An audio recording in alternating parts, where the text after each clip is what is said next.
This is Thursday, the 16th of January 2025 model setup review. I will be diving into the NQ, specifically look into a market maker sell model in the last hour of trading, and I will be covering concepts like the last hour of trading templates and macros. Okay, starting off with the 4-hour chart. I do generally refer to the daily chart, specifically for the daily range expansion, and this the power of 3 that we have on that time frame, the open high low close candle and open low high close candle of that specific daily candle, looking for it to expand either higher or lower in the direction of the weekly range draw. But on the 4-hour chart you have a little bit more details, and that's very helpful to especially for someone like me who trades specifically intraday price action on a 1-minute chart. It's a very good time frame to utilize. So the overall institutional order flow is bullish. You can see here already a market maker buy model structure unfolding. And on the daily chart you can also see that we had overall on the monthly, weekly, daily and clear long-term bullish overflow, and yet recently had a retracement lower and then showed a rejection of a weekly bullish order block and daily volume balance level. So combining these facts together and having those confluences adding up to each other, I derive at a overall bullish institutional order flow, respecting those discount arrays, rejecting of those lows. But that doesn't mean that I'm only limited to taking long setups, especially when we will look into time of day concepts. But overall, I can still look to go short. I prefer, let's say, I would put on my highest leverage in the direction of order flow. But as you can see here, the market took out an old high in the form of this old high here, which is external range liquidity. A old high is external range liquidity. Because of this external of the range, you can define a range from this high to this low, and you have here then taking out the range high, meaning it takes out the external range high because it's external of the range. And then this fair value gap is internal range liquidity because it's inside of the dealing range defined by this dealing range low and now this dealing range high. So this internal range liquidity inside of the range. So you can see that the market reached up into this balanced price range and showed an initial rejection at least of this level. And then it formed a swing high. So generally when it does such things, it trades up into a premium array, because this is premium defined by this dealing range high, dealing range low, price trades up into premium and premium array and then shows a rejection of it. When it then forms this swing high, I will be looking for the fourth candle to see an expansion lower, and that's what it did here. And when it does something like this, I already anticipate, basically when the swing high forms I already consider it, but when I see then the fourth candle expand lower, I pretty much have a very high likelihood of price reaching down into a discount. So the market moves into a discount defined by this dealing range low and then this dealing range high. Why this one? Because it took out liquidity right here, and this then dealing range high because it took out liquidity here. So we see the market trade towards a discount.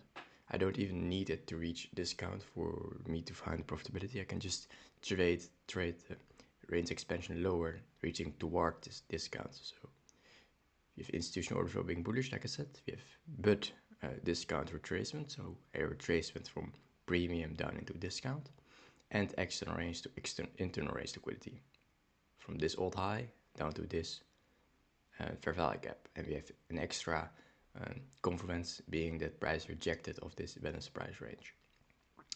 So we can then conclude that the intraday bias is bearish until the internal range liquidity draw has been met. So we are overall in a market maker buy model, and we can just trade basically the retracement down into a, alright, dropping down into the 1-hour chart. We can see this smaller 1-hour market maker buy model fractal Notice how the 4-hour old high represents the original consolidation high of this smaller market maker bimodal fractal. We have divergences taking place here at these lows and also at these lows with ES, and these are just furthermore signatures that the order flow is overall bullish, but that we can anticipate a logical retracement down into a discount, and we can look to trade that on the short side intraday. Looking specifically at this fair value gap, whenever I have a fair value gap on the 1-hour chart, which is nested inside of the 4-hour chart, meaning this 1-hour fair value gap is encapsulated inside of that 4-hour fair value gap.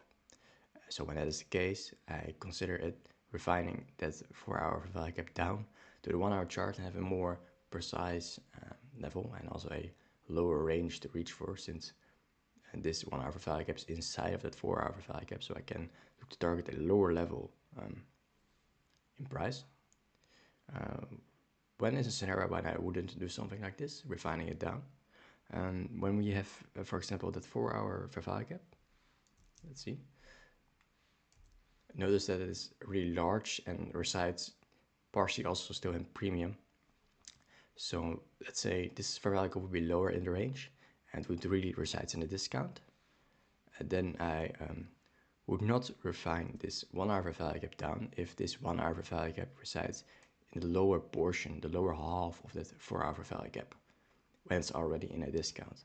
Because that means that I would be really demanding the market to reach down into the lower half of that 4-hour fair value gap when I'm overall still bullish.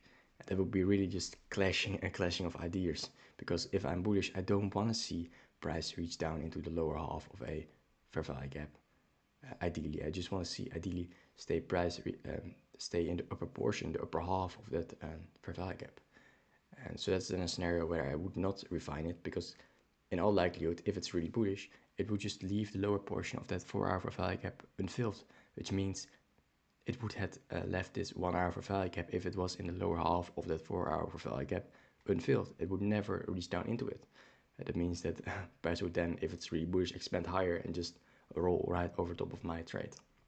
So that's a scenario where I would not refine levels down from the lower time frame,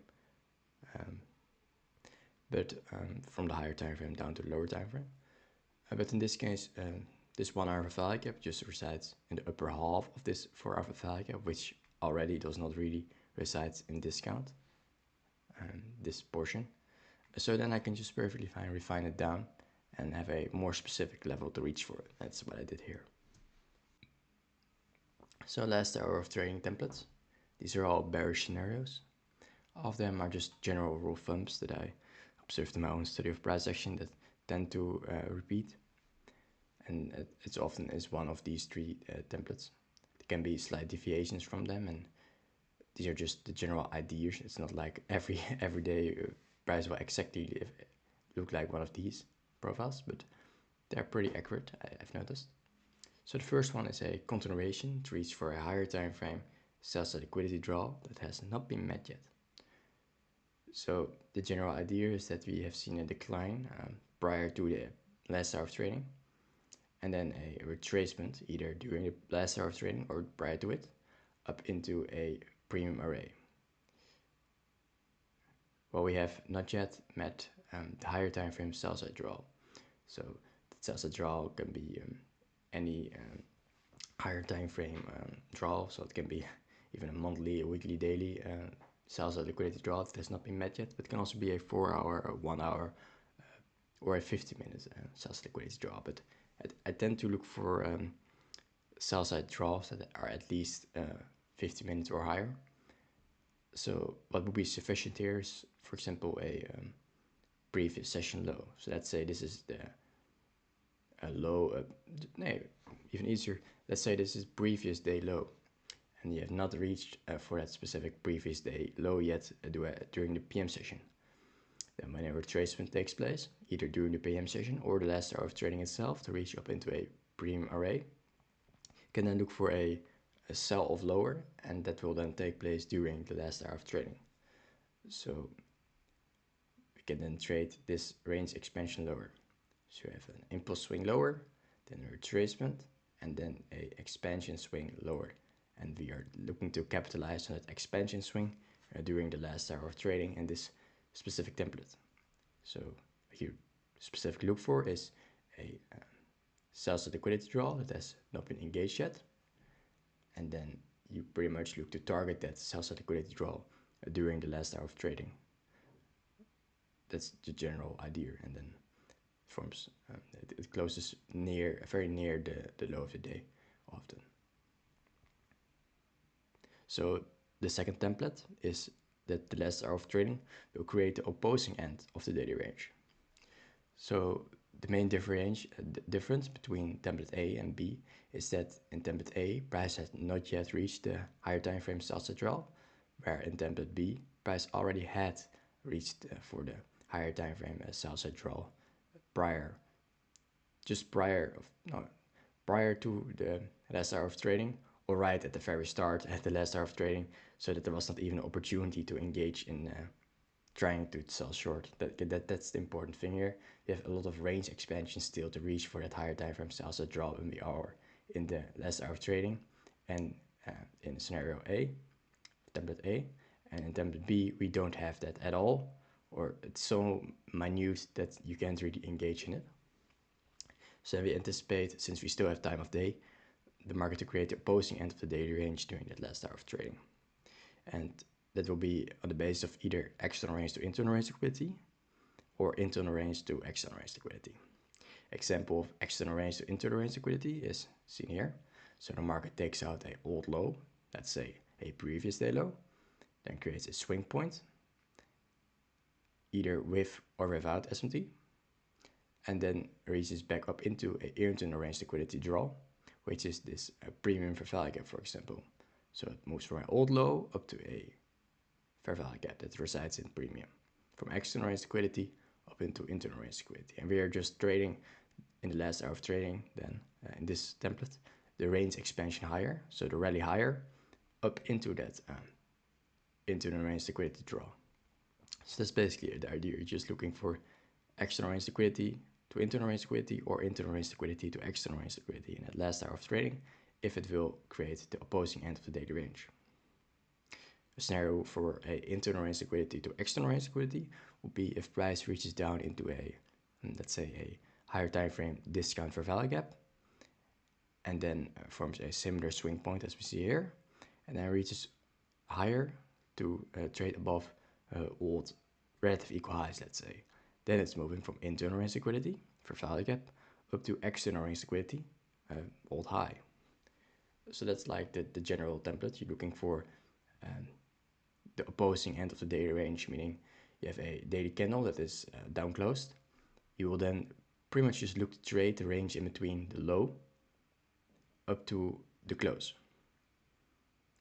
That's what you look for. You don't have to nail the exact close, but you're looking for that little wick that resides on a daily bearish candle on the downside. You will notice that these two scenarios are most often the case. This is template C, and this is consolidation at such around equilibrium. And this template often takes place on consolidation days, so where the market is just range bound either the whole day or the PM session, where it just trades back and forth the whole day. And you often see that consolidation takes place at equilibrium of a linear range, often derived from the higher time frame. So price just moves back and forth around that equilibrium level. And it can do the same thing then in the last hour of trading. Let's say we have a dealing range high formed in the AM session and a dealing range low formed in the PM session. Then what the last hour can do is just trade around that equilibrium level defined by the dealing range. So this is then the AM session high, this is the AM session low, and equilibrium is then here. And you see then that price then often trades in and around that equilibrium level during the last hour of trading. It does not have to be like this. So this is scenario specifically on a ranging day, or a ranging PM session at least. Another template is then a trending day where the draw on liquidity has already been met. So let's say the market has been going lower all throughout the AM session, and also then throughout the PM session. Large range expansion, let's say on a day with CPI or NFP, where we have like lots of range covered, a very obvious trending day where we moved a lot, and we already reached for a higher time frame a sell side liquidity draw, or perhaps several of them. And when that is the case, then the last hour of trading tends to just consolidate going into the close, since it already moved so much. So when we have seen a lot of range expansion, you can of course expect to see consolidation at some point, and that then tend to form during the last hour of trading. Sometimes it already begins during the PM session, but if it continues to go lower in the PM session, then you can anticipate the last hour of trading to provide that consolidation. When that's the case, it doesn't have to be at equilibrium, but you do see then a consolidation takes place. Another scenario for a consolidation day is also, for example, when we have a significant news driver the very next day. So let's say we are in the last hour of trading and we have tomorrow a CPI. Then price can also just stay in a consolidation last hour of trading in a wait for that significant news driver the very next day. So these are just the three general templates that I then look for in the last hour of trading. And let's have a look at what today's price action provided us. So 15-minute chart, we have a market maker sell model. Very clear and distinct. Not the most cleanest looking at the delivery on the sell side of the curve, but it is still one. So ended here the sell side of the curve once price formed this swing high here at the smart money reversal, and we went from the buy side of the curve here, turning point, now into the sell side of the curve, meaning it offers sell side delivery, which basically means we are going lower now. Market structure shift here, and then price just continues to move lower, not taking out the highs above.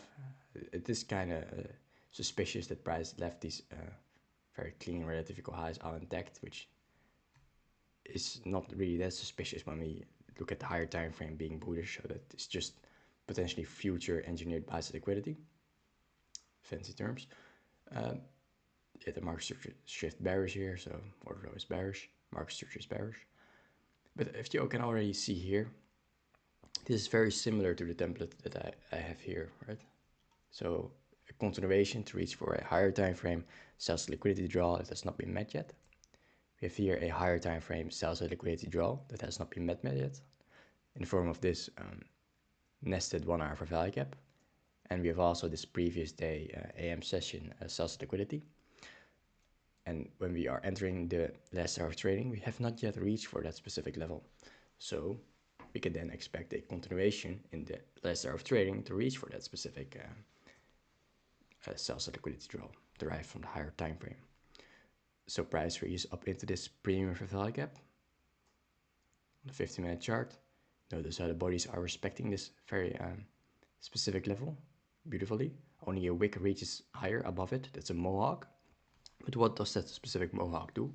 It reaches up into a premium array which resides just above this premium for value gap, which is this midnight opening price, which you can basically utilize as similar to a new wick opening gap as a dynamic support and resistance level. Just next to that, it's of course very important for the power of 3. You can also use it as a premium array, because if price is below it, then and you anticipate to see lower prices, then you would look for the minute opening price to provide resistance if it already had seen manipulation above it, which we already had all of this here, specifically this rally up. And that's where price reaches up into and then shows a rejection of it, body staying inside of it, and we can look to trade all of this range expansion lower in the last hour of trading to reach for this old low, yes, but specifically that higher time frame sell side liquidity draw that we have here. So internal range liquidity to external range liquidity, from this premium for value gap down to this old low, and then that higher time frame level. Now specifically from this premium for value gap down to this old low, and into or higher time frame sell side liquidity draw. This is also very helpful when you utilize those higher time frame charts. You can reach for lower levels of sell side as like a target than just the 50-minute chart. Alright, so we arrived at the 1-minute chart. Very clear and distinct market maker sell model in the last hour of trading. I have several things written down here. I've journaled this specific example and put it in my journal. Specifically, well, there are many things I want to look into, but let's start with the basis. We have a market maker sell model here. Notice that we have very clean relative equal lows on the buy side of the curve. So this is all future engineered sell side liquidity, meaning that these relative equal lows create the idea in retail's eyes that this is a very strong support level and that we can look to go long here as a retail trader. And this is what a retail trader would think, and then place the stop loss below this swing low because it's support, right? It looks very strong and clean, and price moves away higher from it, so we can just place our stop loss here and go long and target not just this high but far beyond. This thing is going to the moon is what I usually like to. I like to have pretty much role play sometimes in my head, thinking what the retail trader on the other side of the market would think. Of course, I'm a retail trader too, but I don't have the retail perspective, let's say, of like general support and resistance. So that's what he would think then. So when I see that, I think, oh, I already anticipate to see the market to go lower to reach for a higher time frame sell side liquidity draw. Okay, these relative equal lows, that further supports my idea that price will likely turn here and attack that to neutralize those retail traders that went long here, thinking it's strong support. So these are low resistance liquidity run signatures. So basically means a swing low, and then a failure swing next to it, or a higher swing low. And that's then the market tends to really go through those levels like a hot knife through butter, very smoothly or quickly, without much resistance. And that's exactly what I did here. Notice this decline rapidly below these relative equal lows. That's what you want to see. So we have a turn here at that 50-minute fair value gap, the premium fair value gap, but specifically the midnight opening price. Notice how price rejects at that level. You think that is random? That price exactly stops at that opening price and then just turns. You have the SMT at the highs, so yes, did not make a higher high, whereas NQ did, so that's underlying distribution. You have the smart money reversal here, then we have a drop lower, shift in market structure here. Price uses up into this fair value gap, which is also the last busy prior to the smart money reversal is a high probability inversion fair value gap on the sell side of the curve. So this price reaching up into this inversion fair value gap too. Low risk sell, which is near the smart money reversal. You don't have to catch this one, you can just wait. Perhaps you won't see this specific low risk sell yet because it demands a little bit more let's say experience than the different other stages of distribution. So the market reaches up into this low risk sell, sells off, then trades up into this breaker, that's another sell. Notice this all takes place between the 0 and 0.25 swing rate of this implied Dini range defined by the smart money reversal high, and down to the original constellation low. That's usually where the lowest sell takes place. Market declines lower, consecutive down close candles, reaching below these down close candles here. This is previous accumulation, which will become new distribution on the sell side of the curve. The market then went into a short consolidation, but notice that this low here is relatively equal to this low, and that's a similar idea that I had outlined here. It's just creating the idea of a strong support level in the eyes of retail traders. They will see this as, okay, it stops right at this low and then moves higher. Well, let's see, can it go higher, further? Let's go long here. Place your stop loss below these relative equal lows. because that's strong support, and that's really what the smart money wants to do. The algorithm wants to really create an idea in the heads of retail traders. It's basically just manipulating the thoughts and the thoughts of other people and thoughts and actions of other people. That's basically what the algorithm. It's really its mechanic. If you look at for that scope, the market then retraces up into this inversion fair value gap. So why did I even pick this inversion fair value gap and not this bearish mitigation block? Because this inversion fair value gap is really nested inside of that mitigation block. So when that is the case, I just like to refer to the inversion fair value gap, because you will see that more sensitivity takes place at that level. That is, price will likely reach up into it and then reject from that level instead of the specific mitigation block itself. So just to refine it a little bit more, you can just also pick this mitigation block, and it would have worked.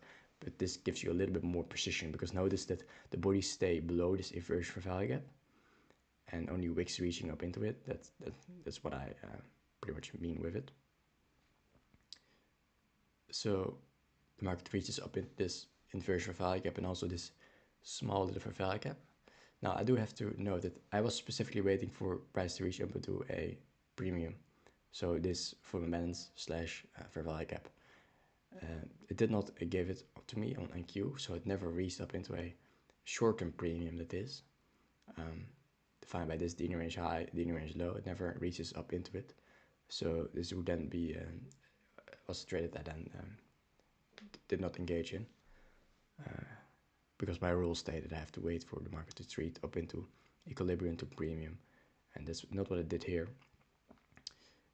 So notice then that this consolidation here takes place around equilibrium, and that's exactly what we expect to see. We anticipate to see no, in some scenarios no, but we consider that consolidation may take place at equilibrium of a Dean range, or in implied Dean range, which is this spot money reversal high down to this low here, because we expect to see this low being taken out.